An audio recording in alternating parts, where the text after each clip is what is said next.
গ্রামের তিন বন্ধু রাহুল, আদিত্য ও নীলা দুপুরবেলা গাছের ছায়ায় বসে গল্প করছিল।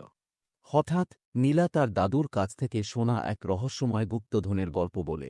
সে বলে, পুরনো জঙ্গলের এক গুহায় নাকি এক জাদুকরী রত্ন আছে, যা কেবল সাহসী ও বুদ্ধিমানরা খুঁজে পেতে পারে। তিন বন্ধু রোমাঞ্চিত হয়। তারা ঠিক করে পরদিন ভোরেই সেই গুহা খুঁজতে বের হবে। পরদিন তিন বন্ধু মানচিত্র নিয়ে জঙ্গলে প্রবেশ করে। চারপাশে ঘন গাছ আর অদ্ভুত পাখির ডাক। কিছুক্ষণ হাঁটার পর তারা এক পুরনো পাথরের দরজার সামনে পৌঁছায়, যেখানে অদ্ভুত কিছু চিহ্ন খোদাই করা। নীলা বলে, আমাদের এই সংকেতগুলো বুঝতে হবে। আদিত্য খেয়াল করে মানচিত্রের সাথে চিহ্নগুলোর মিল আছে। রাহুল এক জায়গায় হাত রাখতেই দরজাটি খুলে যায়। গুহার ভেতরে ঢুকতেই তারা দেখে সামনে গভীর গর্ত। পেরোবার কোনো উপায় নেই।